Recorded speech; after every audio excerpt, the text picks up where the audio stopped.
My name is Professor Nabi Suleiman. I'm the director of this institute. And I'm so proud to have with me Dr. Muhammad Al-Ansari and Dr. Maher and Dr. Khalid, distinguished surgeons. And we will have this very memorable, I hope, seminar because it coincides exactly to the day of the inauguration of our Sharjah Surgical Institute.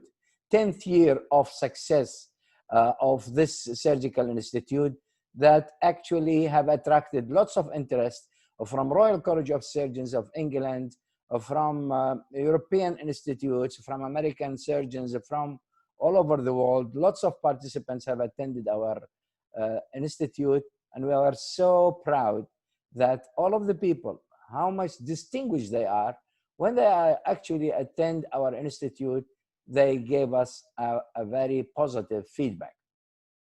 What I'm going to do in the next 10-15 minutes, I will go over some of the achievements of our institute. And okay, sorry.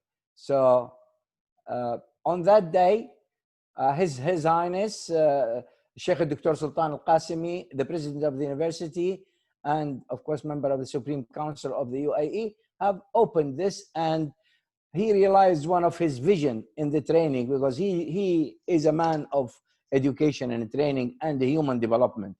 And we are very grateful to him and the Chancellor of the University of Sharjah, Hamid Al-Naimi, and the Vice Chancellor of the medical campus, Professor Qutayba Hamid. He is, of course, the head of the board as well, and very supportive of this initiative. I'm just waiting. I don't know why there is a delay, Muhammad, with the slides. It's not going straight. Prof, if you want, I can take control back. Do that, please. Take control and give me the second slide, please.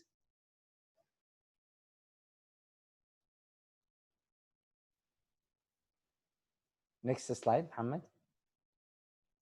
Yes, thank you. And this is the photo of Professor Qutayba Hamid. He is the Vice Chancellor for the medical campus, and he is also the dynamo of this center and the whole of the campus since he's joining 5 years ago. Next, please, Muhammad. Next. We proud ourselves in our achievement and in our center. Our center, today we are highlighting the surgical aspect of this center, but actually our courses is not only in surgery, lasers, ultrasound, as well as clinical and life-saving. Now, here in a nutshell, in one slide, to show you that really we have, over the 10 years, we have trained around over 23,000 people, over 23,000 health professionals, including surgeons. Half of them, at least surgeons, have attended our surgical institute. Over 1,500 courses. Again, at least half of them are pure surgical. 500 of them are surgical. And we actually collaborate with 25 very highly distinguished partners like Royal College of Surgeons of England, Ministry of Health, IFSO, and others, And today, of course, there's the inauguration of the Robotic Academy with Dr. Muhammad, and we are so proud to also inaugurate this and to coincide with our 10th year anniversary. Second slide, please, Muhammad, second slide. And this is in a nutshell how our success story from 2010 officially started. Look at the number of courses that we have done and look at the number of participants we have done. It gives me proud, and it gives all this, the staff of the center and the university great pride in this very distinguished institute, not because I directed and I'm one of the founding members, but because it's really reflecting the need and reflecting development and reflecting surgical development all the way. And when we do surgical development, we mean that patient safety, because the more you train the surgeon, the less is the error and the better is the patient. Next slide, please, Muhammad. And as I said, it's not only surgical courses, and surgical is not only laparoscopic and abdominal. We do lots of cadaveric surgeries on bone, vertebra, head and neck, ENT, and so forth. But also we have laser courses, and we have ultrasound. We have postgraduate degrees in ultrasound and professional degrees. And with Dr. Muhannad Academy, I think we will start very soon into planning a professional diploma in minimally invasive surgeries, and part of that will be robotic. Next slide, please, Muhammad, if possible. Thank you. Yes. So the flavor of our courses is, of course, we are very proud of our advanced laparoscopic courses, including multiple stages, many stages, virtual reality, using animal organs, using live animals, goats. And of course, we use fresh frozen cadavers and real patients, as well as the very basic surgical training, which is a must for all postgraduate training in surgery. And we do, it's in partnership with the Royal College of Surgeons of England. We have done at least 28 courses so far. Again, Royal College is very proud of us as well. Next slide, please, Mohammed. These are our major partners. As you can see, Royal College of Surgeons in the middle, with our university, lovely university, University of Sharjah, Ministry of Health.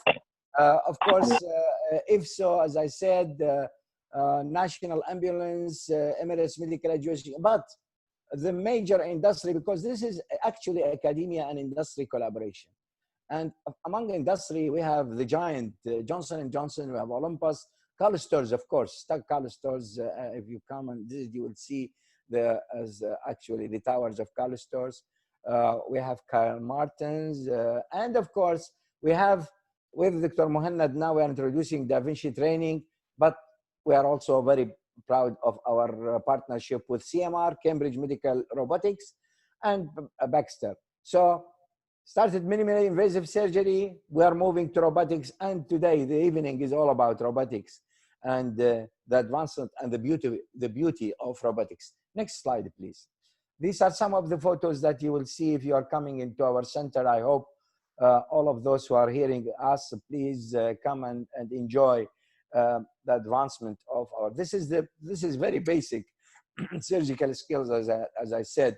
Next slide, please. So from this dry lab basic surgical into much more advanced OR, and this OR either using organs or live animals, and this is actually on live animals.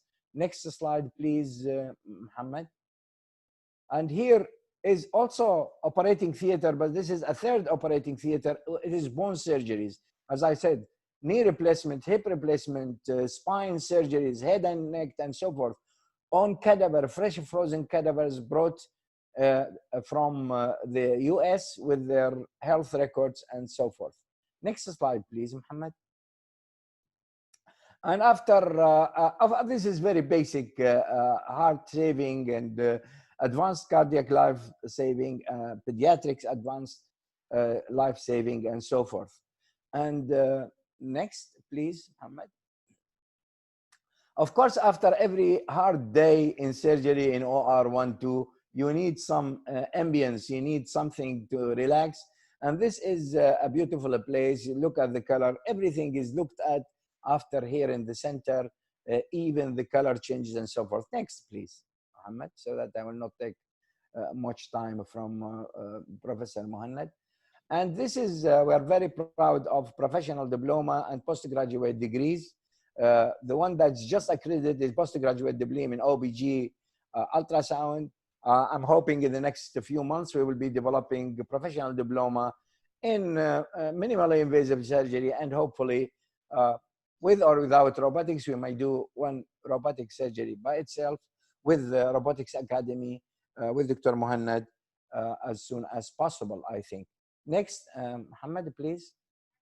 With that, I wish you all the best. I'm sure that you are going to enjoy the lovely presentation. We have 3 distinguished speakers, and these distinguished speakers will start with Dr. Muhannad, will take 20 minutes. He will talk about his academic robotic academy, but more important, he will be talking about the advancement in surgery, including robotics. We may also talk about transplantation, robotic transplant surgeries, telesurgery, of course, which is, look, we are in the era of Corona, COVID-19, and this is the advantages of telemedicine and telesurgeries. And this is a great webinar. I'm so proud that it coincides with the 10th anniversary. I congratulate every one of the staff and the university who supervised this and who were who really demonstrates this vision of His Highness. And with that, I'll thank you very much. I will take questions later on of this. I will start with Dr.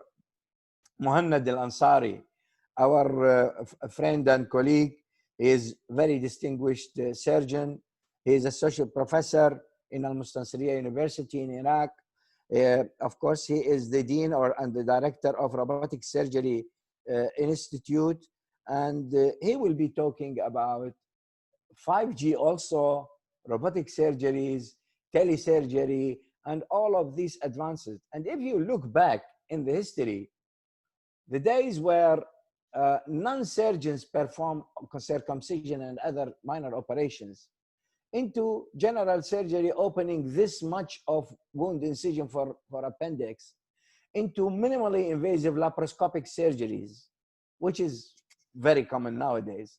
And now the leap is into precision medicine and precision surgery. And here is the robots give you a very accurate measures of dimensions and depth, and of course will help you to do precision surgery.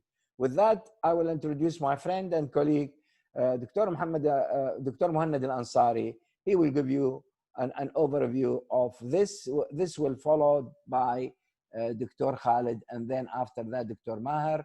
And the floor is yours, Dr. Muhannad. I wish you all the best. You have 20 minutes. Yes. Yes. Good evening, everyone. From the Robotic Surgery Academy, we are proud about this cooperation between the Sharjah Surgical Institute, Sharjah University, and the Robotic Surgery Academy. We are proud about the journey that we saw, the precious journey of the Sharjah Surgical Institute and the training. We are proud of everyone who had blessed to lead of this. And I hope we are going to another journey, the journey of revolution, the journey of robotic surgery and telesurgery, and the mixture of what's happening. The lecture today is about robotic surgery, 5G telesurgery, and robotic surgery in organ transplant, and also some history about the process. Start slide, please. Share the slides. Yes. So, share, please. Yes.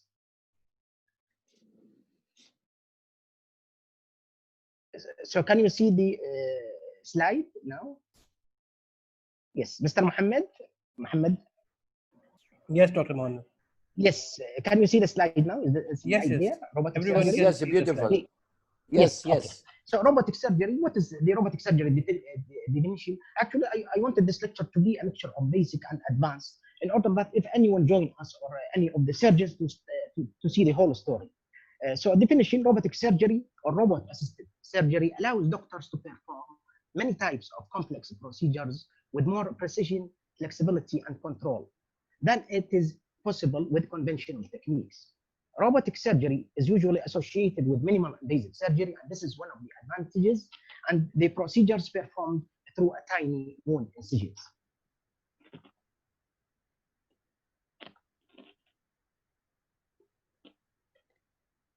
Yes. Okay. So here you will see the parts of the robotic surgery. Actually, we are speaking now about the Da Vinci robotic surgery system, because till now, this journey of the Da Vinci system is more than 20 years. From 2000, it was approved by the FDA, and they performed till now 5 million operations. So this is why actually the quality, when we speak about the quality and performance, this is why Da Vinci is here. In this technology, we have 3 parts of this system. One called the Surgeon Council that you can see here. That this is the Surgeon Council in which the surgeon sits comfortably, okay, and he is performing, in which it is supplied by a 3D vision that the surgeon can see, and also by the hand movement that can be transformed to the tiny movements of the robot. One of my friends, he is a surgeon, his age is 70, Actually, he told me, Dr. Muhammad, I'm using and operating comfortably because I'm sitting comfortably in this surgeon council, and I'm 70 years now and I can operate. And if I was only a laparoscopic surgeon, I will retire from surgery. So he is putting all his experience, and this is why when a surgeon sits comfortable, relaxed, he can enjoy the surgery and put a very advanced performance. The second part of the system, which is called the patient card, okay, the patient side card. This, you can see, it has four arms.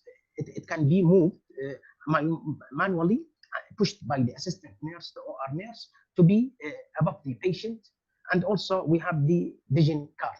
So there is a connection between the surgeon council by a fiber optic to the vision card in order to transform the camera and high definition equipment of the abdominal cavity or of the surgical field. So the fiber optics here, so it is a form of telesurgery, but the surgeon here is sitting in the same room. This can be extended at what we will see in the other parts of the lecture, can be extended to other room or other city or other country. So this is actually a real telesurgery, but it is in the same room.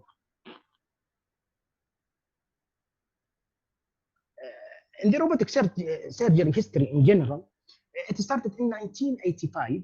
The Puma 560 robot was used for a brain biopsy under CAT scan guidance. It was a huge success.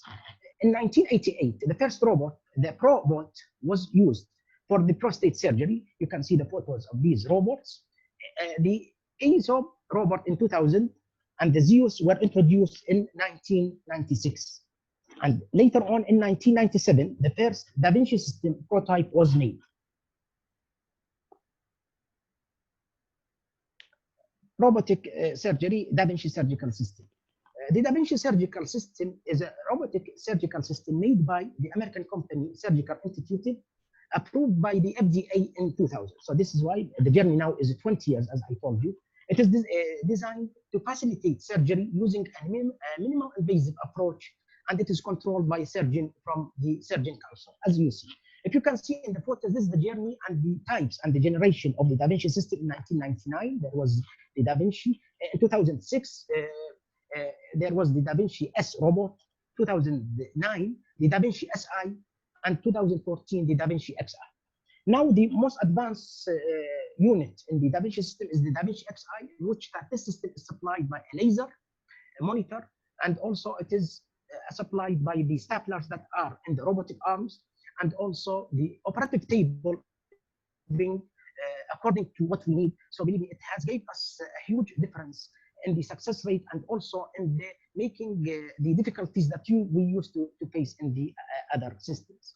So whenever we are going for more revolution, more technologies, and the technologies was instituted working with NASA, and so it is a part of the space technology. So what are the advantages and why we use robotic surgery and why we offer robotic surgery? So now, sometime in our clinic, when we are seeing some tumors or we are seeing even some surgeries, we advise that we can do this surgery either by minimal invasive laparoscopic method or by robotic method. So the patient will ask us why. So we just tell them about the advantage for each, and the patient will choose. And believe me, whenever I am offering the advantages of the robotic surgery for the patient, they are choosing the robotic surgery. And the problem sometimes in the payment, it is about 1,500 or 2,000 more than the laparoscope. But believe me, the quality worth that payment. So what are the advantages for the patient? Smaller incisions, decreased blood loss, less pain, and quicker healing time. And all this is documented by data from USA, from the Clinical Robotic Surgery Association, and the journey now is 20 years, so we have data that we have evidence for everything that I'm saying today in this lecture. Yeah. What are the advantages for the surgeons? Advantages for the surgeons is better visualization, elimination of the hand tremor, which is very important. Sometimes when you operate for 4 hours, 5 hours, or something, especially in complex surgery, even by laparoscope, the surgeons start to be tired, sometimes using little concentration or hand tremor. The robotic arms is filtrating this hand tremor and removing it, so it goes to the patient cart without this tremor, so it can decrease the complication and increase the success rate of surgery. Improve the vision, a 3D, which is very important, especially in the vital structures like the vascular supply or the lymph nodes or the associated anatomy, in which that you can see a 3D and it is a 10 times magnified. And less need for assistance. Sometime yesterday we performed one telesurgery between Dubai and Florida in USA. The surgeon made robotic Rowan, and he was having one assistant. So sometimes you need one assistant only, okay, to perform the surgery. Yes. What are the applications of robotic surgery? Actually, time by time, the application, when it started, they started in certain specialties, and within 5 years, it was introduced and expanded. So now it is used in gastrointestinal surgery, in neurology, in gynecology, in cardiac surgery, in neurosurgery, in pediatrics, in radiosurgery, orthopedics, and in organ transplants. The huge success was a journey of this. So according to the abilities of these robots and the performance and the less complication, made the advance and the spectrum of the application increase. So robotic surgery in organ transplantation, mostly used for liver, pancreas, and kidney. What are the advantages and why we use? And all this is documented by data that are published in the American journals and in the robotic surgery journals and in the transplant journals. One, also minimal invasive, less pain, less complication, faster recovery. All these are very important in the organ transplant. In obese patients, lower rates of surgical site infections. You know, sometimes all these transplant patients, we put them on suppression, anti-suppressive drugs. So any infection can cause drawbacks and complication. So in robotic surgery, organ transplant, the infection rate is less, and the manipulation of the tissue and the bleeding is less. And this is why the success rate of the transplant is more. Yes. So now, no, please, I need some photos for the robotic transplant. Maybe you don't, please, I need some 2 photos. I will put them, please. The photo for the transplant. Yeah. Yes, no, the other one, please. Yes, the one that we added. Yeah. Okay, no problem. Yeah. Okay, so we'll go back to this photo, this one. The photo with the transplant in the previous slide, please. Yes. In this photo, you can see the magnification that we use in robotic surgery in organ transplant. And this is a right hepatic donor surgery. You can see how the robotic system can see the OR field and how you can see the vital structures, the hepatic artery, the portal vein, the common duct. And believe me, when you see them, especially in the donor, you know, he come to donate his liver to his brother or to his father. And so it is the safety of the donor is very important. So this is why now the donor robotic liver surgery or the donor robotic kidney surgery is very important in decreasing the complication and increases the success rate of the graft protection. And also in the transplant graft, the advanced skills of the robotic system that you saw will let us do the anastomosis of the vessels and of the veins and of the ureter or of the common duct, example, the common bile duct or the bile ducts and the small bowel and the jejunum is very important in decreasing the complication and decreasing the structure or the ischemia.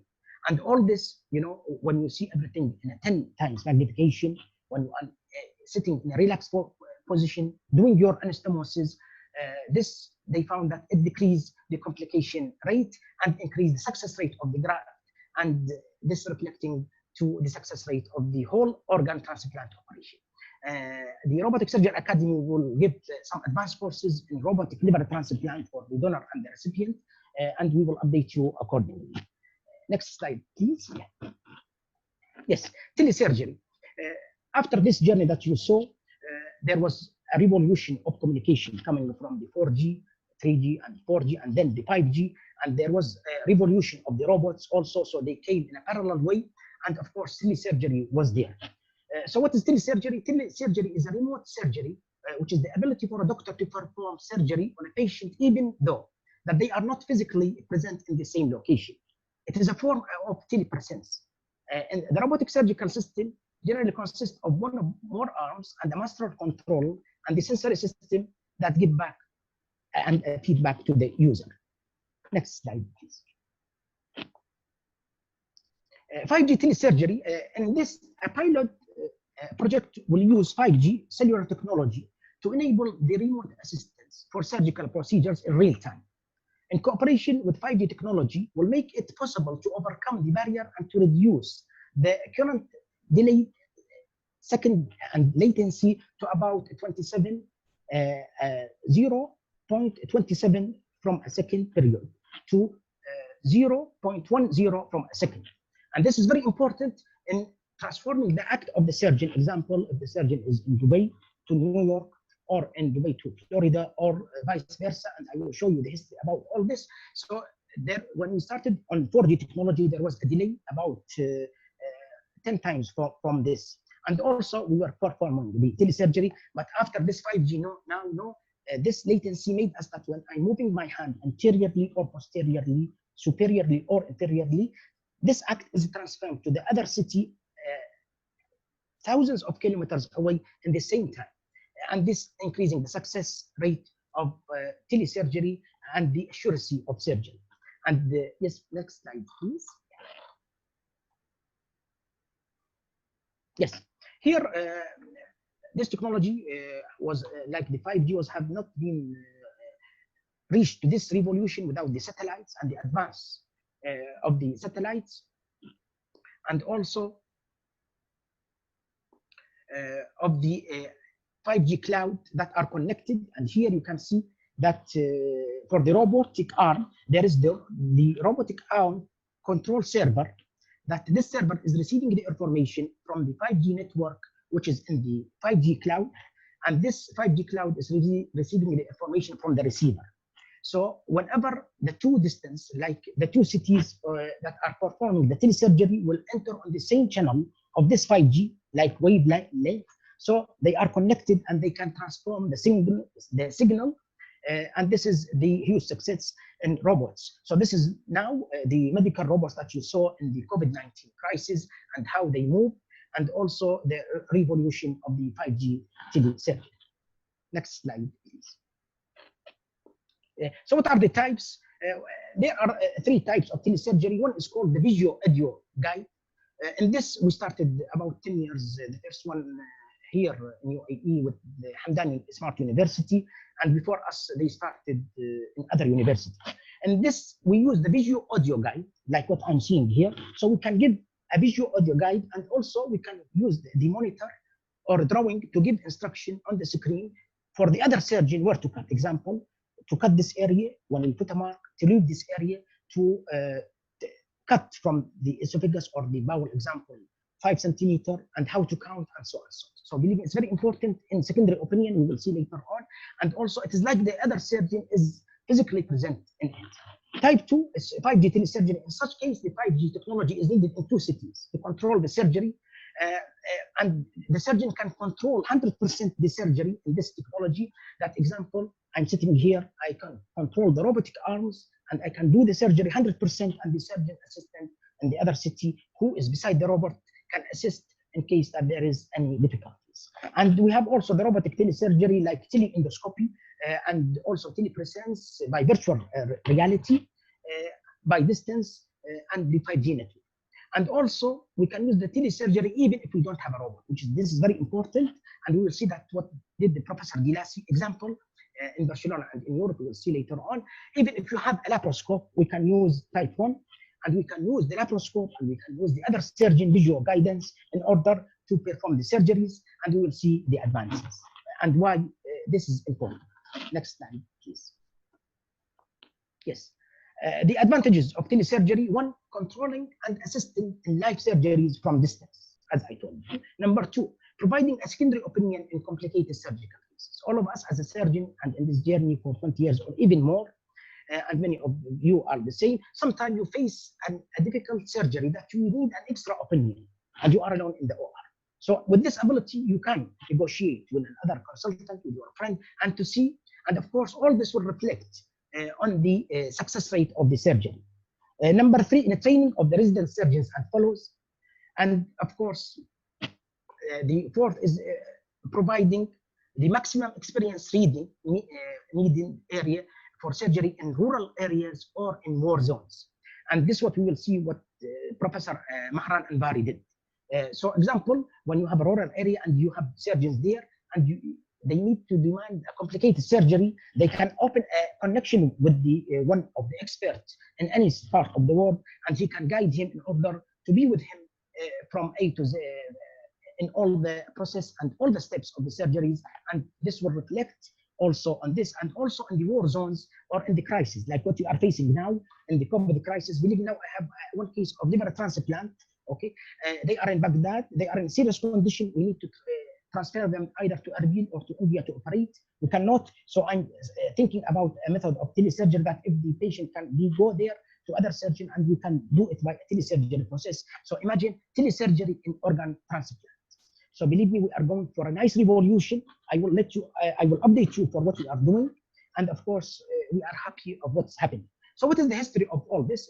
History of telesurgery. The following photos will describe the journey of telesurgery with the years performed and the professors and surgeons and universities assisted in all this. Next slide, please.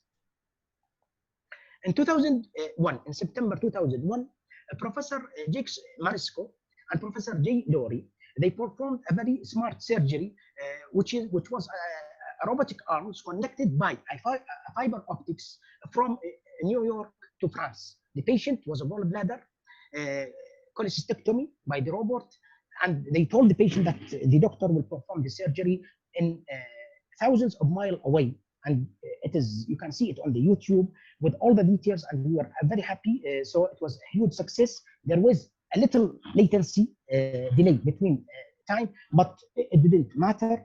And it was a robotic cholecystectomy, and it was a huge success, and history was made. Next slide, please. Yes, in 2003 and February, Professor Mahran Anvari from Canada. If you see the map of Canada and the population of Canada, that you will see that there are many rural areas or peripheral areas in the city that cannot be covered exactly by a professional or high expert surgeon. And sometimes they need or they face, for example, complicated bowel obstruction or tumor obstruction. So we need the maximum experience of surgery. So this professor, what he did, he made a system of telesurgery control, okay? And sometimes he was controlling by video audio guide, or which is called tele-mentoring, okay? Or by direct control on 4G technology. So if you see in 2003, there was no 5G, so it was only 4G. So Professor Anvari did a journey and a series of surgeries with a success rate, very amazing success rate, and he published his work in many journals and universities and institutes in order to focus the light of this, and also it added to the telesurgery, and his work added a lot. Next slide, please. Yes, in 2010, actually I was following this, and after 2006 and 2007 and what happened in Iraq and the war of Iraq, so I left Baghdad and I came to UAE, and I started to publish some of my work about the electronic medical centers in 2008, robotic surgery in 2009. It was the first publishing about this whole story in UAE, and I'm proud about that. And also in 2010, the university told me, Dr. Mohammed, can you take us to another journey in robotic surgery? So I started to see the other works of universities, and I found telesurgery, and we started to collect information. A brilliant professor of my friend, Professor Constantinides in Athens. So I started to choose a city near Dubai in timing and in equipment that we can perform a robotic surgery by a telepresence or a telesurgery or telementoring. So I called Professor Constantinides. I explained for him about the project. We took about 3 months to arrange, to do the scenarios, to arrange the timing. And as you can see, in April 2010, another history was written. First robotic telesurgery between Dubai and Greece. It was a robotic cholecystectomy. It was live. It was the first time that the robotic Da Vinci system was seen in the UAE, and we performed a surgery by a visual, audio, and laser control. I used to point on the tissue, example by laser, where to cut, the cystic artery, the cystic duct, the liver traction, and the professor was giving an order to the robot, and everything was published in the newspapers by the two countries. And also, we are proud to participate in this. So this was in April 2010 between Hamdan Smart University and Athens Medical Center, Professor Konstantinidis. Next slide.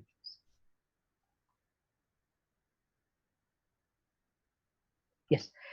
In January 2019, now another story started when 5G started. So as I told you, we were working on the 4G. So now a new journey started with the 5G. In January 2019 in China and Faizu Hospital, they performed, and the nice thing in the Chinese, actually, they collect information from other universities, like what they did with Huawei. And of course, they are putting all these information together to go to a more spectrum in the science. And you can see they performed telesurgery by 100% control by 5G. The first surgery was done on the liver, on an animal. And after this, with 1 month, now they started to do like intra-abdominal tumors, liver surgery, cardiac surgery by 5G telesurgery. And now this is approved in China and Japan, South Korea, and Singapore. And another part of history was written. Next slide. 2 minutes, please. Yes, I finished. Yeah. Here, what I told you about Professor Dinasi, Antonio Dinasi, in 2019, he used a 5G system, but with laparoscope, not with robot, with minimally invasive surgery. And also, I published his work. So if you can see here, he is giving visual audio guidance, and he is drawing. You can see this yellow circle, where to cut and where to avoid the para-aortic plexuses or the nervous plexus or the ureters, in order to give the maximum benefits of the two cooperation between two surgeons, as we saw. So next slide, please. Yes, and this is now the modern OR that can be seen now in Japan or in China. It is supplied by the most advanced robotics, 5G, satellites, connections, surgical expert around the world. And believe me, now many centers are connected together. We are proud that yesterday we performed one telesurgery between Dubai and Florida. It was published also. It was by a visual audio guide telemonitoring. It was a robotic Ro and Y for obesity, and also with a very nice success rate. So in this, I have reached an end to this summary of robotic surgery journey and telesurgery and organ transplant. And we are ready to receive any question in the end of this webinar. Thank you very much. Dr. Mohammed Al-Ansar.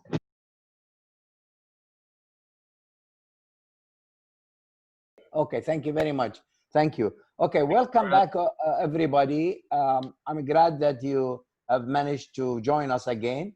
As you can see from Professor Mohammed's presentation, it was exciting, new development. Although he said 20 years of history, of course, for some of us, it's even newer than this. It gives me a great pleasure to introduce another distinguished speaker, Dr. Maher Shar. Maher is MD FICS and FICMS he is currently in the US. He is with St. Luke's University Hospital, Pennsylvania. He has done lots of robotic surgeries, not only in terms of operations, his fellows, training in robotic surgery. Dr. Maher, it is a great pleasure to have you here. Your presentation will be, now Dr. Maher is actually focusing on robotic surgery, but this time on bariatric surgery. The floor is yours. You have 20 minutes. Thank you very much for joining us. Well, thank you so much for having me. Can you guys hear me okay?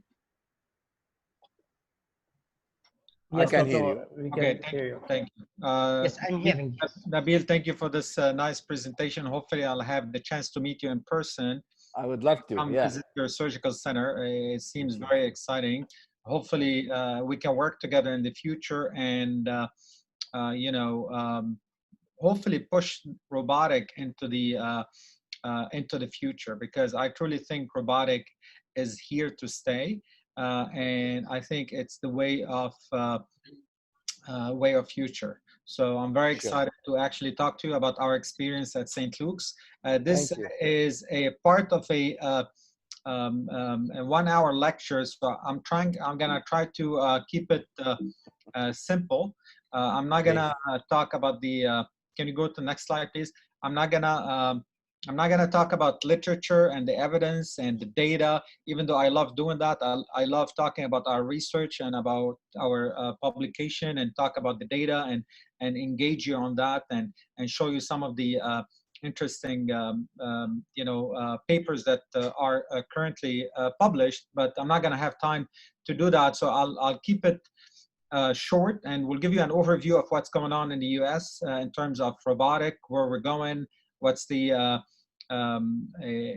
state of robotic at this point. I'll tell you what the future will hold, and we'll also, if I have few additional minutes, show you a video of a robotic gastric bypass. Great, thank you. Next. I'm not sure if I can I control my presentation, or you have to? Doctor, if you control your presentation, it will take a little bit much more time than if I control from my side. Yeah. All right, so we'll talk about the history of laparoscopic surgery, and then we'll talk about the overview. We'll give an overview of the instrument evolution, and I'll tell you why I got involved in robotic and why now. We'll talk about some of the safety outcome measures based on the MBS AQUIP, comparing robotic and laparoscopic, and then I'll show you a video and underline our experience doing robotic surgery. We've been doing it for some time now. We have a lot of experience doing robotic. We started doing laparoscopic surgery in early 2000 when we established our weight loss center. And then we did amazingly well early on with the outcome and with the comprehensive nature of our program. And then we decided we want something different, something new. And then at that point, we started looking into robotic to hopefully improve the outcome of our patients. And that's basically what happened over years. Next slide. So if you look at, next slide. So if you look at the state of robotic procedures currently performed in the US, some surgeons are doing purely robotic cases, and that's what I'm doing now at St. Luke's, using a smart stapler called the short form stapler. Some surgeons are doing a robotic with an old stapler, the 45 stapler, which is a thoracic stapler. It's not a bariatric stapler. And some surgeons continue to use a hybrid approach, and that's okay. A hybrid approach is a robotic platform with maybe a Medtronic or J&J stapler, and that's referred to as a hybrid approach. So if you look across the US in different states, surgeons are doing all of that. So it's a combination of all of the above. At St. Luke's, we are truly purely robotic. We're using that new stapler, and like I said, our outcome has been very good so far. Next slide. So if you look at the data, and I'm not gonna, I mean, I can spend an hour talking about the data comparing a laparoscopic to robotic surgery. There's a lot of debate whether robotic is actually improving the outcome, and this is an area of controversy and debate. So I'm not gonna spend time showing you the data, but if you look at all the data that's been published, including some of ours, looking at MBS AQUIP, the outcomes with robotic so far are very similar to the laparoscopic outcomes, with a trend toward better outcomes in complicated cases favoring robotic surgery. And that's what I usually tell the patients. I usually tell the patient, in my hands, you'll do better with robotic, but I cannot claim at this point, based on the data that's available to us, I cannot claim that the outcome of robotic procedures is better than the outcome of laparoscopic procedures. Now, Muhannad did a very good job earlier talking about the vision, the future, the technology, and I truly believe that over time this will change because even now we're seeing a trend toward better outcomes favoring robotic. But at this point, the outcome, at least based on the data that we have so far, is very similar. Next slide. If you look at our current status in the operating room, next slide. The surgeon is always at the center of this picture. And this is a very nice picture that I actually use for my robotic talks, looking at the state of our operating room now. you know, surgeons are at the center of this basically disconnected OR environment. We're using different staplers from different companies. We're using energy devices from different companies. We're using a camera from different companies, monitor from different companies. There's different companies providing different equipments for the surgeon to be able to perform laparoscopic procedure. And those, for the most part, are not truly connected. So it is a truly disconnected OR environment. And surgeons know that we always have to troubleshoot and take care of technical issues at the time of the operation, especially when we use with different vendors and different companies. And the goal is to go from that to a more of a connected environment. If you truly think about OR environment at this point, next slide, it looks something like this, you know, very old operating theater that looks a little bit fancier now, but very similar in terms of setup to what you are used to in those old movies where the surgeon is doing a case and you have hundreds of people watching over his head. The main difference, though, is that we have instruments. Next slide. So it is the same theater, but with some fancy instruments. Nothing much changed over time from that old theater. The goal is to go from that to a connected OR environment. Next slide. So the connected OR environment is when you are still at the center, but you're using different instruments, you know, that connect and communicate. And that's the beauty of robotic. When you're doing a case, you know, you have 3D visualization, you have instruments that have wristed movement, but you also have this like feedback, continuous feedback from the machine, especially with the smart stapling technology that gives you a real-time feedback on the thickness of the tissue and how you're doing at the time of the operation. So it will help you make sound decisions at the time of the operation without having to deal with a disconnected OR environment. And that's the beauty of the robot. Next slide. If you think about surgery over the past like few centuries, we went from open in the 19th century to laparoscopy in the 20th century. And if you're a bariatric surgeon or a laparoscopic surgeon, you would know that laparoscopy has truly changed the way we practice medicine. It truly caused a revolution in terms of how we do the cases and the outcome of our patients. The question is, what's next? And in my opinion, the next frontier is robotic for different reasons. And if you think about robotic at this point, next slide, robotic surgery is like a train. It's a very fast moving train. I like to call it the train of robotic surgery. And the reason it's a train, next slide. Next slide.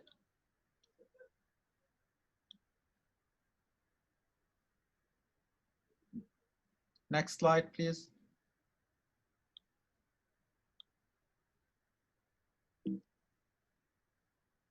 Can you still hear me?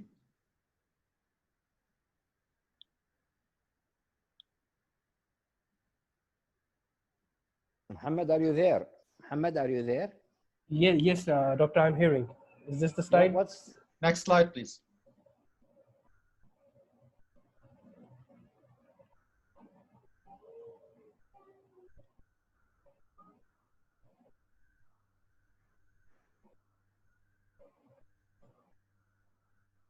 Can you move to the next slide?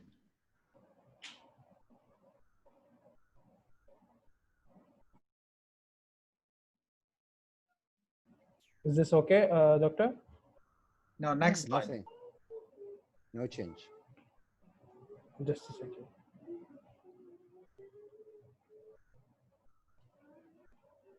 Yes. All right, go back, please. Back.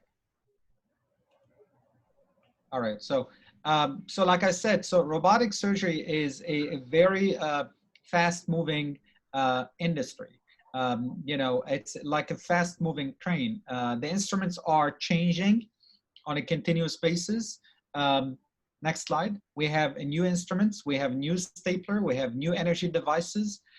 In the past like 2 or 3 years, we actually moved from an SI platform where we're using a Medtronic stapler to a hybrid approach where we started using the 45 stapler, and then we switched from an SI to an XI, and we started using an energy devices. So in a matter of year or two, you know, we changed significantly in terms of the quality of the instruments, the platform, and the energy devices. And this continues to evolve and continues to change at a very quick pace, and you have to keep up with that.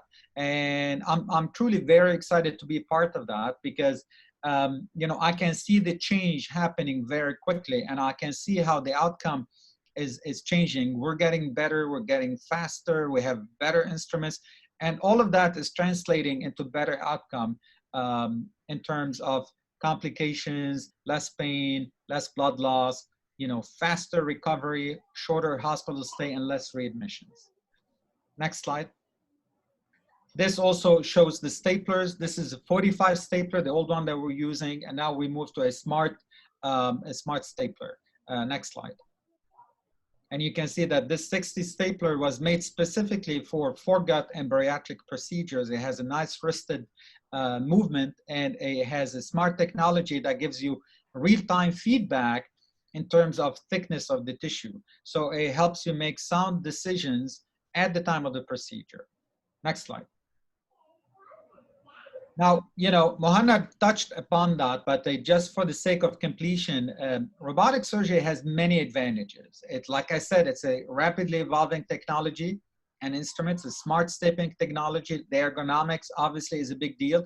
3D visualization is a big thing, especially in some of the very complicated cases and revisional cases I perform on a daily basis. This past Tuesday, we did a 5-hour case, and during the case, I'm saying to myself, I mean, I can't see myself doing this case laparoscopically. There was no way I can do this laparoscopically.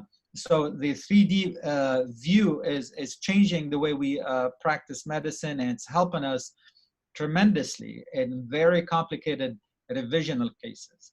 The outcome is improving rapidly. Like I said, at this point, we cannot claim that robotic is safer or better than laparoscopy, but it is improving very quickly, and there's a trend toward better outcome in robotic, especially in complicated cases. There's potentially less pain because of this remote center technology. So practically, I tell the patient there's less torque on the abdominal wall. When you have less torque, you have less bruising, less pain. Lower infection rate compared to bypass patients that were performed using a circular stapler, because our incisions are much smaller and everything we do is, for the most part, hand-sewn. Disadvantages, obviously, cost is a concern. You know, this is a very debatable issue. At our center, we actually published the first paper looking at cost, comparing robotic sleeve versus laparoscopic sleeve, and we found that in our hands, the technology is very cost effective compared to laparoscopic surgery. We also submitted another paper now looking at robotic bypass versus laparoscopic bypass. And again, in our hands, we found that robotic gastric bypass is cost effective. But this is a culture change, and there's obviously a learning curve, and surgeons need to be very flexible and keep an open mind, because they have to learn new techniques and they have to learn how to drive the machine. And obviously, from a hospital standpoint, there's a capital investment. Next slide.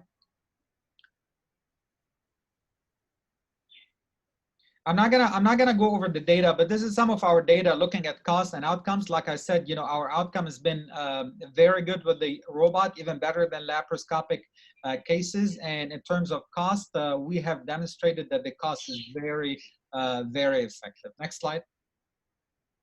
Just wanted to go over some basics when it comes to doing robotic in terms of insufflation and trocar placement. The trocar placement has changed between SI and XI, but basically you have to find your target, and you have to draw a line from your target to the camera port, and then you can draw parallel lines from the camera port to place your trocar.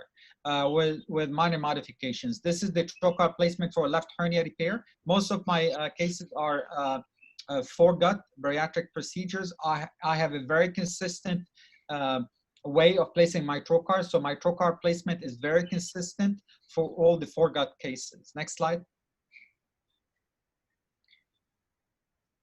Now, some of the mistakes that you want to avoid if you're trying to do a robotic case is ports too close to the target anatomy, or ports too far from the target anatomy, or ports too close to one another. So you want to try to avoid those complications or those issues so that you don't have problem with the robotic procedures. Next slide. This is an incorrect cart approach. Next slide. Next slide. Very good. So again, I mean, these are some slides showing how the trocar should be placed. Again, they cannot be too close to the target anatomy. They cannot be too close to one another, because then you get arm collision. You don't want any arm collision. And you do not want to be in the port zone, because otherwise your wrist will be basically working backward. Next slide. This is basically just a slide of how I do my cases. Again, like I said, my trocar placement is very consistent across all the foregut cases. The one on the left side is the trocar placement for the SI, and the one on the right side is trocar placement for the XI. Next slide. So can you play the video now so we can show the gastric bypass?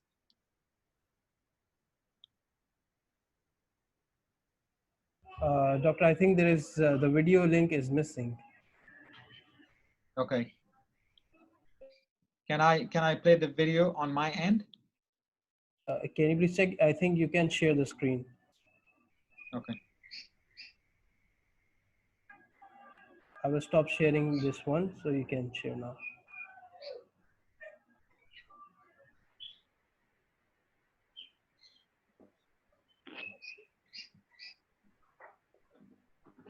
So let me play this video. We'll just give you an example of how we do in those cases.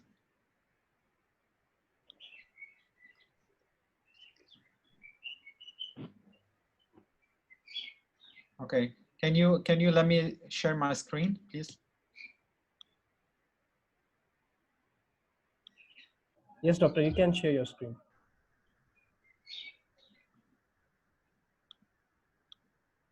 Okay.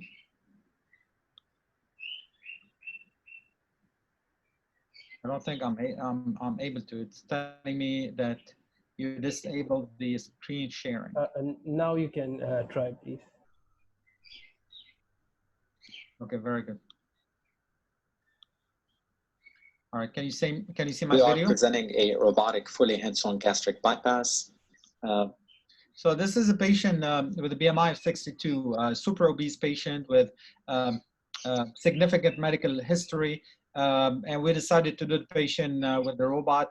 The way I do my case is I always start with a JJ.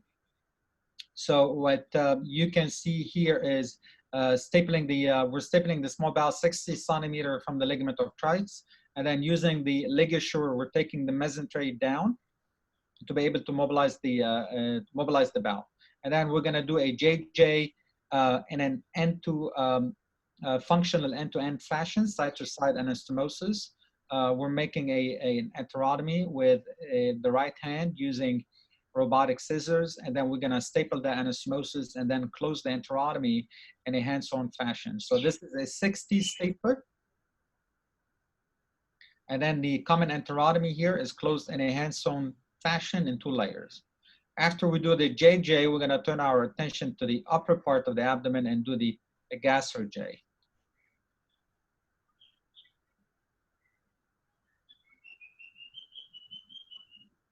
That's the second layer using a V-lock braided suture.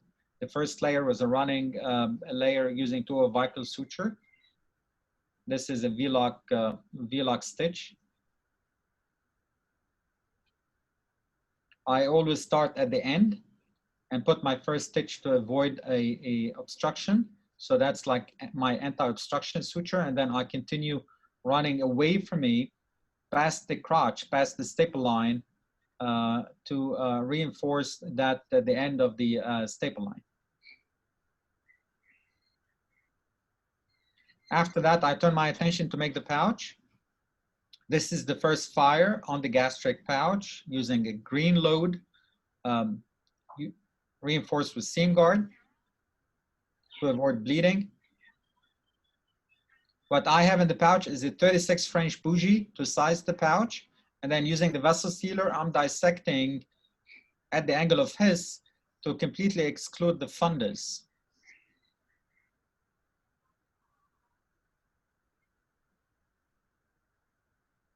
So that's my last fire on the pouch. 5 minutes remaining, Dr. Maher, baby. Yes. And then after that, we're gonna basically do a gastrojejunostomy in a hands-on fashion in 2 layers. So this is the outer layer.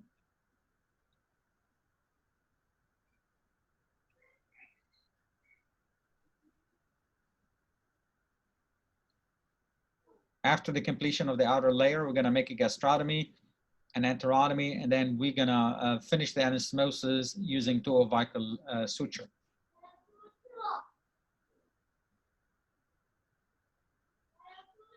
So we're gonna make the gastrotomy. This is 36 French bougie placed in the pouch. We're gonna make the gastrotomy over the bougie.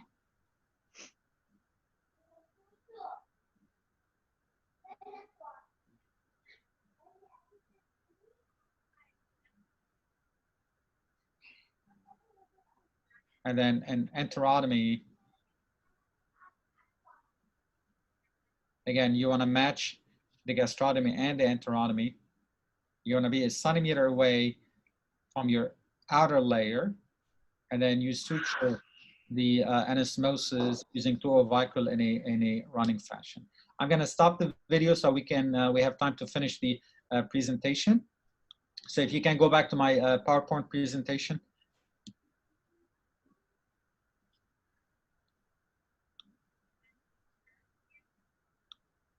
Can you go back to my presentation, please? Doctor, can you make me again the host so that I can share the screen?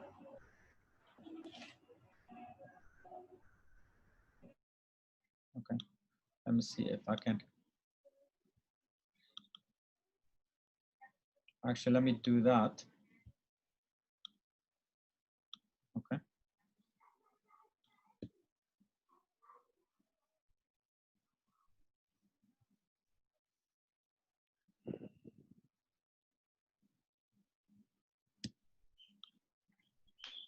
Can you see that? To control and Yes, so we that can it's see. only a few minutes remaining. Thank you. Okay, I can control it.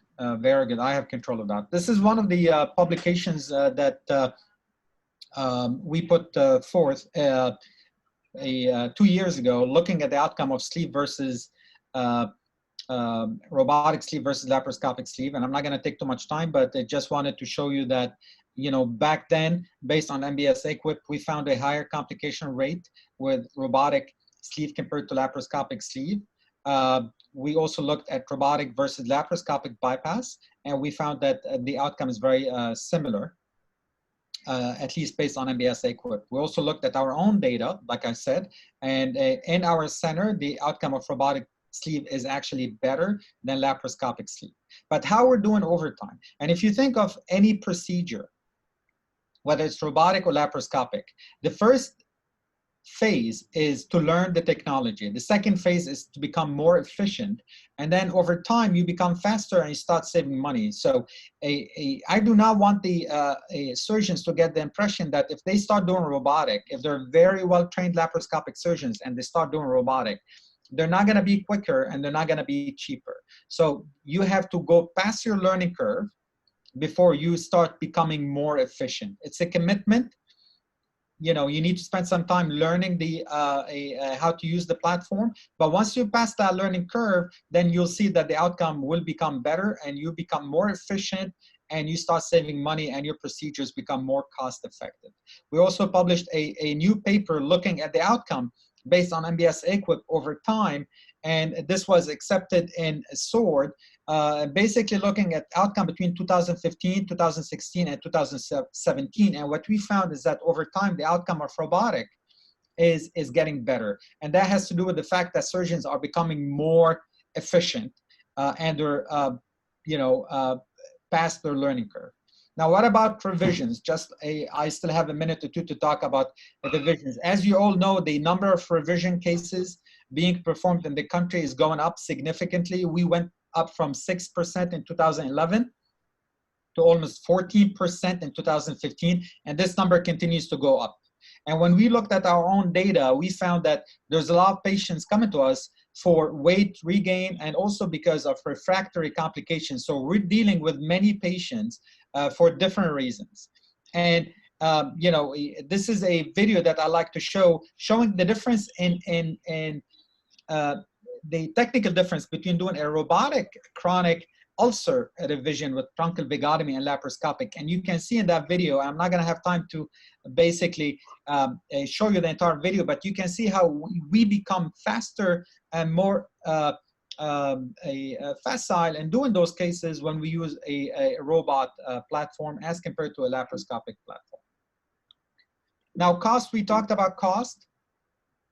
Like I said, in our center, this is one of the papers that we published last year looking at cost in sleeve gastrectomies, and we found that it is very cost effective.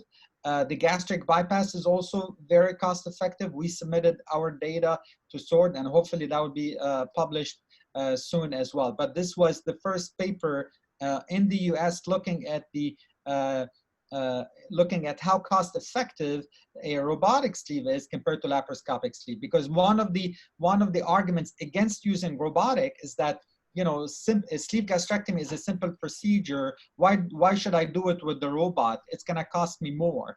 The argument is that over time you become more efficient, it becomes cheaper, and it's a good simple procedure for you to learn how to do a robotic procedure. I do not recommend surgeons to start doing robotic bypasses or robotic revisions just right off the bat. That would be a recipe for disaster. If you want to learn how to use the technology, you need to start doing simple cases like sleeve gastrectomy, and then over time, start doing more complicated cases. When I started doing robotic cases, I did 50 sleeve gastrectomies to start before I did my first bypass. If you're gonna drive a car, you don't wanna go at 100 miles an hour on a highway to start. You wanna learn how to drive before you go at 100 miles an hour.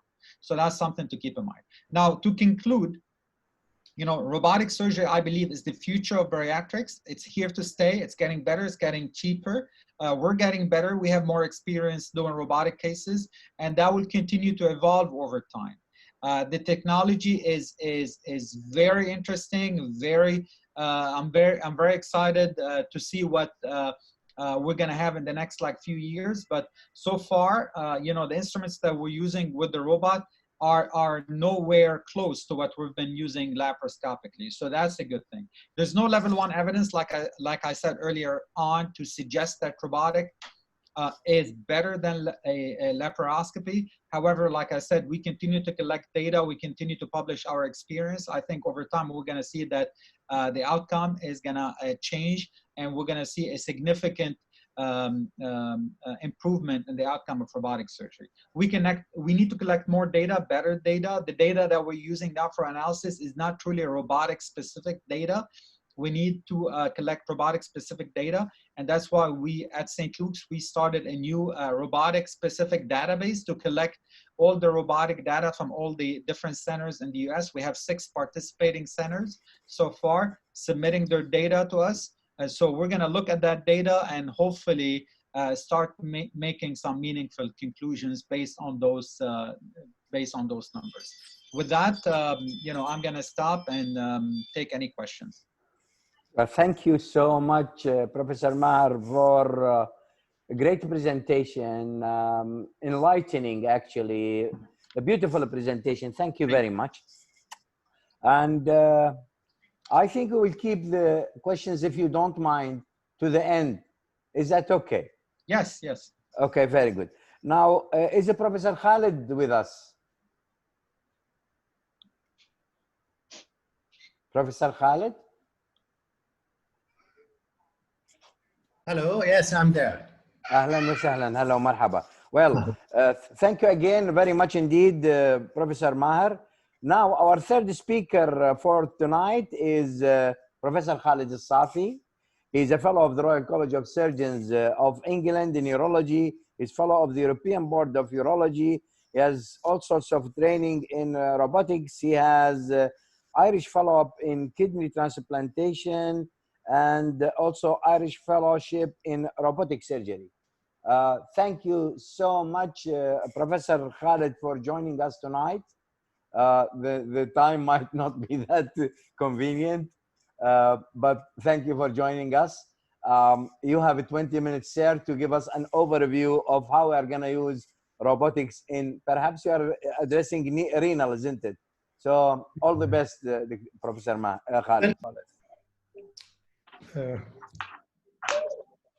Urology as subspecialty of surgery has always adopted the new technology from open to laparoscopy to the robotic, which marks a new era in the urologic surgery. And in spite of dissemination of the robotic surgery in urology, sorry, can Falah put his mic mute, please? Falah? No. Falah, iPhone, put your mic mute, please.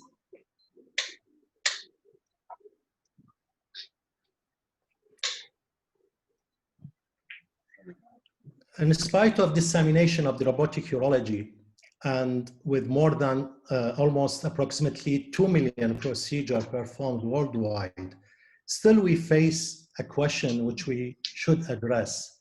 Are robotics the future of surgery or a pricey marketing gimmick? Or is it the robotic surgery, is it a real benefit or just a hype? And this is a question we face it from surgeons, colleagues, from health insurer, and even from health manager, as in this article by Scale Emmanuel, who call it the fake innovation. And in spite of the FDA approval in 2000, and in spite of 5,000 units worldwide is installed, 2,700 in the States, 700 in Europe, and about 560 in Asia, and 22 in the rest of the world, which make a capital for intuitive company of around $27 billion. Still, we face this question. And in spite of this growth, it's about 19% annual. And with the global market of Da Vinci system has grown over the last 5 years by 237 years. Still we have a problem about popularizing this type of surgery. And if we look to the annual report from Intuitive about US hospitals who have 5 systems and more, and we can see a steep increase in the number of the hospitals adopting this surgery. And again, if we look into Japan and Germany, the number of the intuitive procedures are increasing. If we look to the annual report 2019, we can see لا بعد وحدة بس وحدة بعد. ها؟ Excuse me. ماشي. دوس الأحمر ليش وين رايح؟ لا هنا وين السهم وين المعز؟ إيه. Can I ask kindly all audience to mute their mic except the speaker, please? Kindly please mute your mic because the speaker can't speak and he's interrupted for the 3rd time now. Kindly please put your mic off. Thank you. So if we see the 2020 focus is to increase the robotic surgery beyond the urology into the general surgery, and also exploring a new market with the new single port Da Vinci system and the new ION system, which is designed to take transluminal peripheral lung biopsies, in addition to the fantastic new sophisticated instruments that Dr. Maher showed some of us in his previous talk.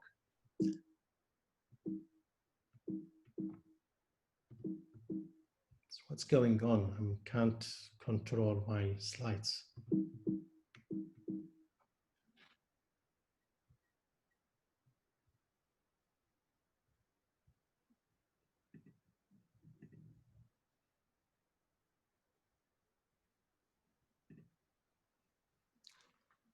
Hello, can you hear me? Yes, doctor, we can hear you. Yes, All right. Professor. Yes, yes, All right. Professor. Yes, we can hear you, Professor. All of So us here. Yes. the other issue with the robotic now, in addition to the intuitive Da Vinci system, we have now at least 5 new systems in the market to admit the problem of the cost and making the device more affordable to the less fortunate market. We have the Riva one, the Korean one, which is almost identical to the Da Vinci. And then we have the Senhance, the American, got the FDA approval this year. And it was designed by Italian company so far, and now it was bought by American company. And it can solve some of the cost issue problem with its flexibility and its compatibility with many 3D cards and using different laparoscopic instruments. And also the HUCARAS from the giant Medtronic, it's again awaiting FDA approval. And this Da Vinci system, if they get marketed well, then probably they will sort out the cost issue. This slide probably Muhannad and Mahar went through the advantage over the robotic surgery over the laparoscopic surgery, but that's why we should change to the robotic if we don't start yet laparoscopy, because we have better vision, better maneuverability, we have camera control with the new robotic system. We have synchronized eye movement with the camera, and we have the micro wrist near tip that mimic the motion of a human wrist. Definitely superior and comfortable ergonomics, which let you doing surgery in less stressful environment, in addition to the shorter learning curve. And the other important issue that I would like to address here, in addition to the global commercial increase in the market of the Da Vinci system or new robotic system, is the scientific publication. We know now that robotic surgery is used in more than half of the surgeries done on the prostate, kidney, and bladder cancer. And this enthusiastic adoption of the surgery has resulted into an increase or explosive rise in the literature. As you can see here in this graph, over the last few years, there is more than 100% increase in the published literature about the robotic surgery. But remarkably, in spite of this, if we look to the recent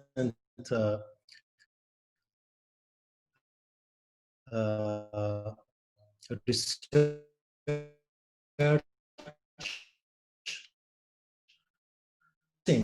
robotic in relation to the open, you can see this is me. Can you hear me? Hello? Hello?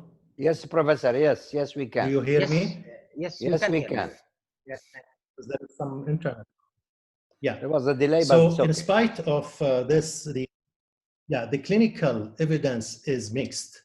And if we look, despite of the multiple observational study that showed some benefit of the robotic surgery over the other type of surgery, unfortunately, till now, we don't have clear evidence in the prospective trials to prove that difference. If we look here in this slide, we can see how the growth of the robotic prosthetic surgery has increased from 2003 to 2013. And also, this is an important paper published in the New England Journal of Medicine. It showed that even people who are older than 65 and to 84, they are now wishing to have the robotic surgery, and there is a 14% likelihood to have their surgery done by 2007 if we're diagnosed 3 years earlier.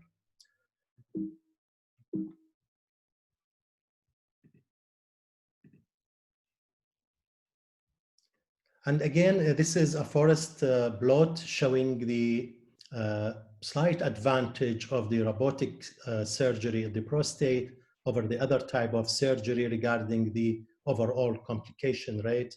And similarly with the functional outcome in this slide, which showed the potency advantage towards the robot-assisted surgery.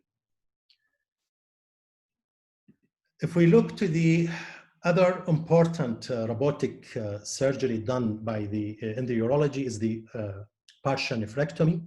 And this is an important paper as well, observational study published in Journal of Urology, stated that probably the robotic surgery has totally supplanted the laparoscopic partial nephrectomy as most common minimal invasive approach for partial nephrectomy. And in this comparison of around 1,800 robotic and open partial nephrectomy, the things going, the perioperative morbidity going in favorable towards the robotic partial nephrectomy over the open.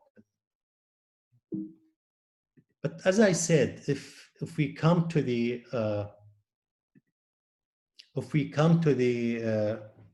randomized prospective trials, we don't see much difference.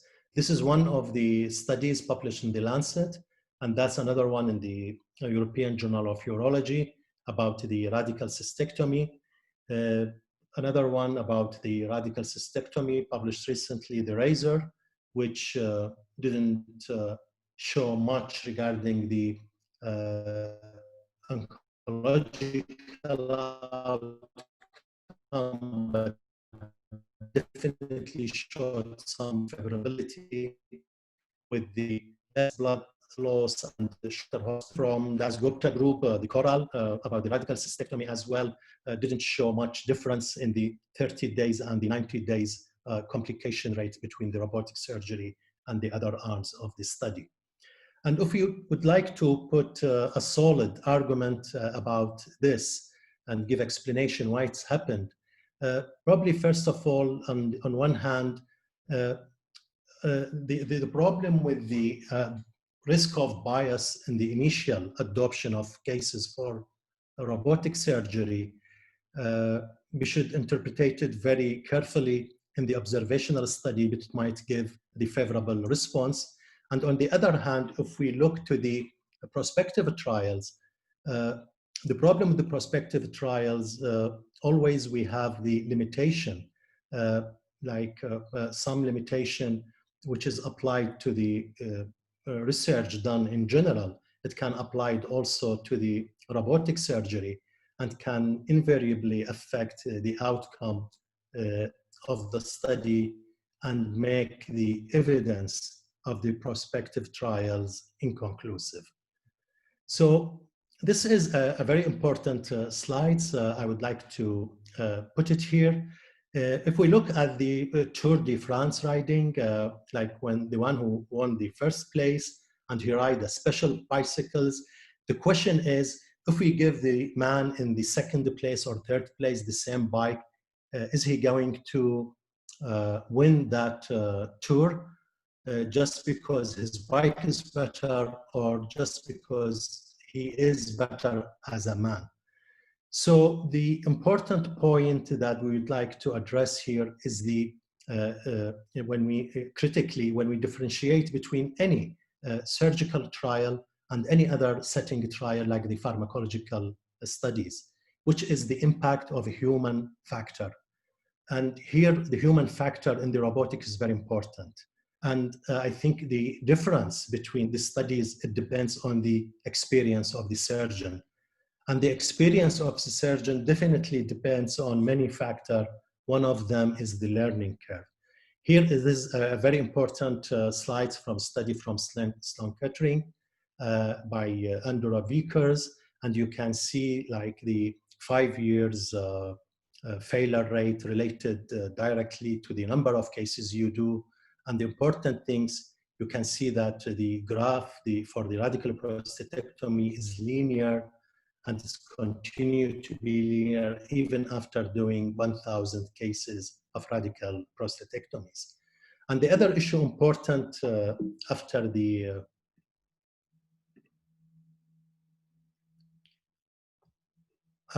surgeon experience is the hospital volume, and definitely the more the volume, the more the experience you gain,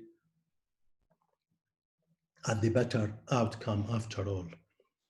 This is an important study from Ashok Kamal and his group. They can see about different factors in the robotic partial nephrectomy. We can see the trifecta. The graft will be stabilized at 250 to 300 cases, and similar things with the length of the stay, tumor size. When you start to do larger tumor, you get the confidence after probably 300 cases. And the same things with the warm ischemia time. Your warm ischemia time will become less with the more cases you do. So the human factor and the surgeon experience is the most important things. And the surgical robot don't replace surgeon, but aid them in order to do better surgeries. Robotic prostatectomy and robotic partial nephrectomy, they are not the end, and the list is endless with the possible other procedure we can do with the robot, like the radical cystectomy, adrenalectomy, and reconstructive urology like pyeloplasties, vasacovaginal fistula, or ureteric reimplantation, kidney transplantation, and also in the functional urology with the pelvic floor prolapse surgeries, and also in the microsurgery in male infertility and andrology for varicocele microscopic surgery and micro-TESI.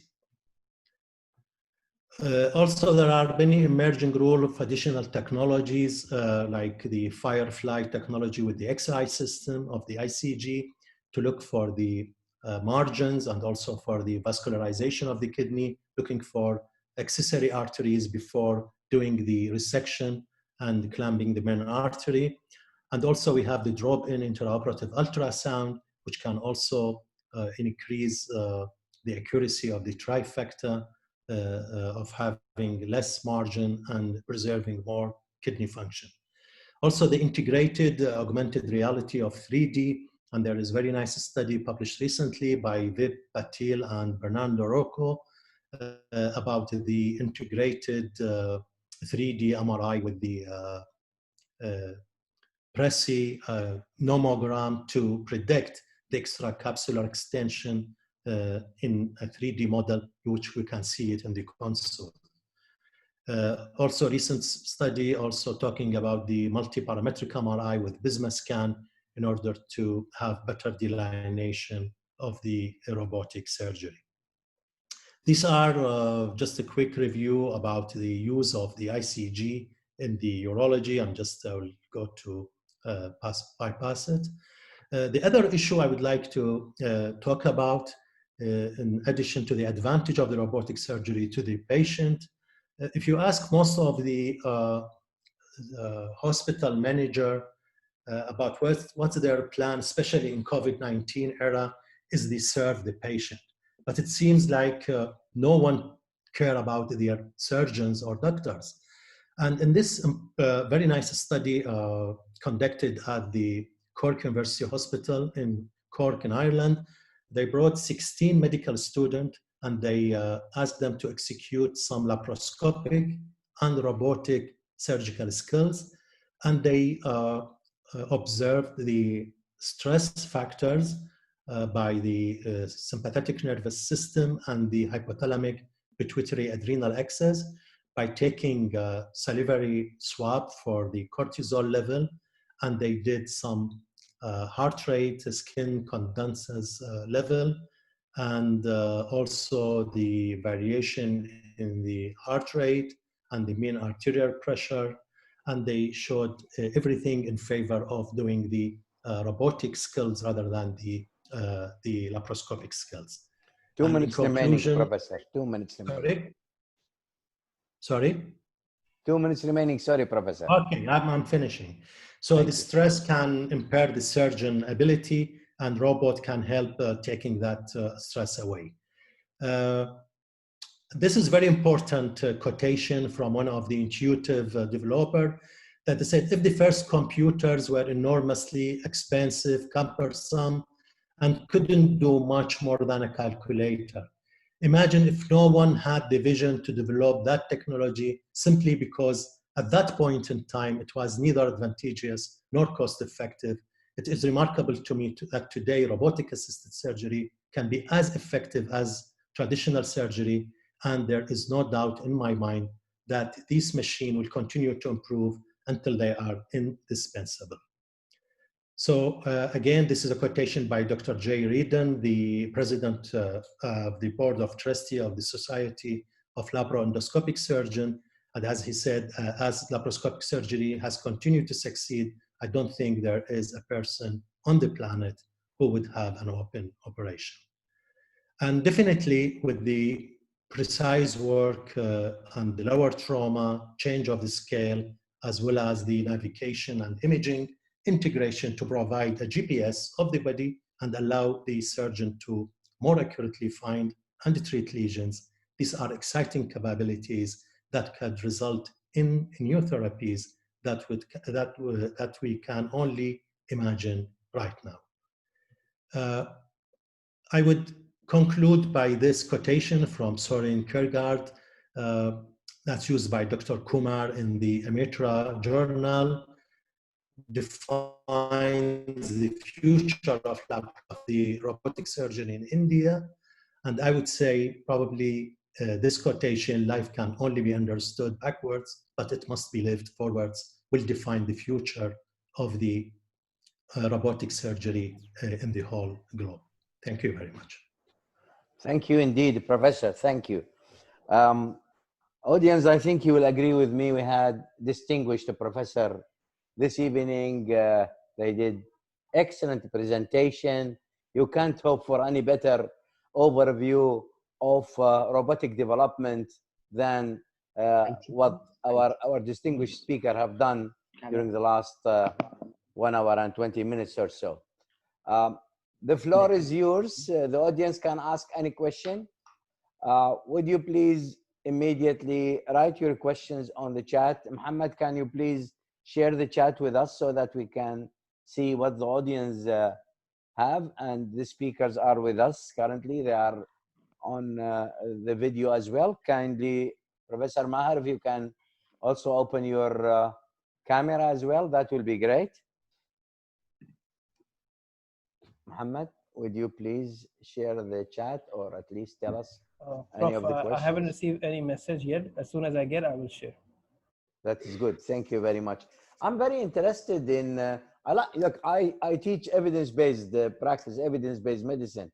And I like very much the three, particularly the last two speakers, Professor Khalid and Maher, as well as Professor Mohanad, have mentioned, actually have compared the evidence for and against robotics. And my question will be, is it lack of effectiveness or lack of evidence? And of course, there is a huge difference between lack of effectiveness. We have enough data, and all the data shows that robotic is not better than laparoscopic. But on the other hand, lack of evidence is that there is not enough data to look at this in a proper way with a proper sample size and to really answer this question. I think perhaps we are still in the early days to say, but there is agreement among at least two of you that it's a bit more expensive currently, at least, compared with laparoscopic. So Dr. Nabil, it's a very good question, and I can speak to that. There's two types of databases in the US that we actually use for research purposes. There's the institutional database, and basically this is data based on single center experience, which is not the best data. And there's the national databases, and the national databases can be either administrative databases or basically a academic databases, clinical databases. And the clinical databases are the ones that we actually use for research purposes. the largest bariatric database in the country is what we call the MBS-AQIP database.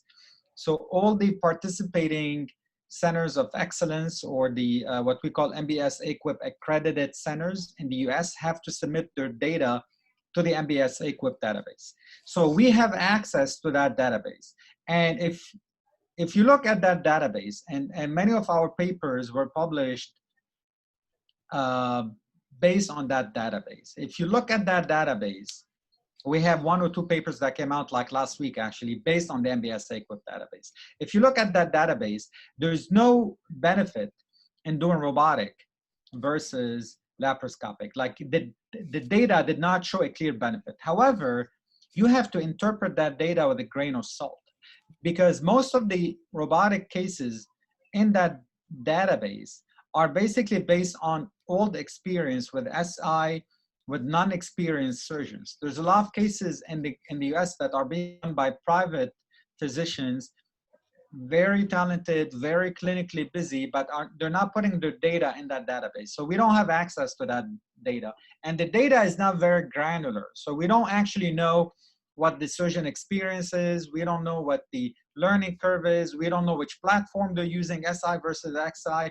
We don't know what kind of anastomosis they're doing. Is it stapled anastomosis, hands-on anastomosis? So there's a lot missing data in that, even though it's a large database. It's one of the best clinical databases that we have on bariatric. It's not as granular as we would like it to be. And I think that may be one of the reasons why we're not seeing a clear benefit in terms of robotic versus laparoscopic. Now, if you look at institutional databases like ours, you can clearly see a benefit in terms of outcome. And it's also very cost effective, but this is institutional database. Like, if you ask me, Dr. Elshar, what's your data like? I would say in my hands, robotic is better than laparoscopic, and it's cost effective. But if you ask me, what's the experience, you know, on a national level in the US, I would say the data did not show any benefit. So you need to basically know who you're talking to, and you need to know where the data is coming from. Now, saying that though, there's a lot of like work now that's happening behind closed doors, including some of the work that we're doing at St. Luke's University in creating a new database that's very bariatric specific. And basically now we have 6 institutions that are submitting their data to us. And that data is very granular and very specific. So based on that data, I think over time we're going to be able to do a meaningful comparison and truly compare the laparoscopic versus robotic. But to be honest with you, if you ask me based on the national level in the US, national database, I'm talking just bariatric. I'm not talking urology. I'm not talking gynecology. I'm not talking cardiac, because this is completely different. I'm just talking about bariatric, because even though, you know, our urology colleagues been using the robot for a very long time, laparoscopic surgeons like myself, bariatric and foregut, have only started using that like few years ago, because we never had problem with the laparoscopy. You know, in the pelvis, it was very hard to reach the pelvis, so they jumped on the robot before we did. But in foregut and robotic, we never had problem doing the cases laparoscopic. It was more of like, you know, us looking for something different, us looking for something new. So we started using robotic 6-7 years ago. So we're learning and we're collecting more data. The data in the urology and gynecology field is non-debatable. There's a clear benefit, but I'm talking in general surgery and bariatric. It's a little bit different. Thank you very much indeed. Yes, Dr. Ansari, you wanted to say something? Dr. Muhannad? No. Okay. Muhammad. Yes, please. Actually, Professor Maher, we are very happy about his conclusion and about the data that he cleared. But actually, please, Mohammed, can you show me the 2 slides that I showed you, the 2 photos, please, for liver and kidney transplant robotic, please? 2 photos I send you. Sure. Actually, regarding the robotic oncology and the advanced surgery and even the robotic organ transplant, believe me, and even the clinical association India branch, actually, they subjected their studies before about 2 months about their conclusion, and of course many USA. And believe me, now we are going on an area of light that we are reaching to an information that the robotic is more superior, okay, and even the cost, because in the post-operative period, the patient is staying 1 to 2 days, and I'm sure that Professor Maher will agree with me and Dr. Khalid, sometimes, and they started to notice even the expenses, okay, on the long-term basis, is, believe me, like the laparoscopic surgery and even less. You can see this is one of the demanding, and especially in demanding surgeries like oncology, hepatectomies, distal pancreatectomy, and what you are seeing here is the robotic donor liver surgery. And believe me, nothing is more beautiful than what we are seeing here in the anatomical structure of a complicated anatomy like the liver, the right hepatic, left hepatic, the middle hepatic veins, and so and so. And even in the transplant process. Sorry to interrupt, Dr. Mohanad. I just want to inform that there's only 4 minutes remaining to the meeting. So yes, quick left slide, the next slide, and I need 1 minute more, please. The next slide. And of course, Professor Khalid is doing kidney transplant. You can see now the photos of the robotic transplant, and you can see how the surgeon can see the vessel in doing the anastomosis, the anastomosis of the vein, renal vein to the external in the first photo, to the right external iliac vein, this 1 and 2. You can see, and how this is the artery, okay, and this is the external iliac artery, and here we started to open to the bladder, and here the ureter. And believe me, this cannot be done in laparoscopically. It is done in a manual classic method, and it is amazing. They started to publish in USA and in many centers in South Korea and so about the robotic transplant organ.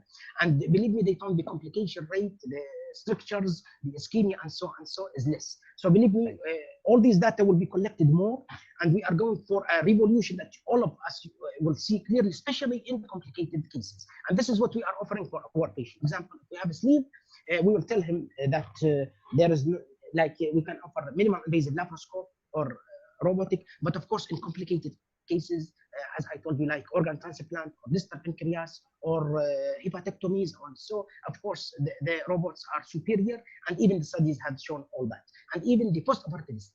Yes. Thank you. Muhammad, do we have a question, Muhammad? Muhammad, do we have a question from the audience? No questions. Till now, no. Okay, good.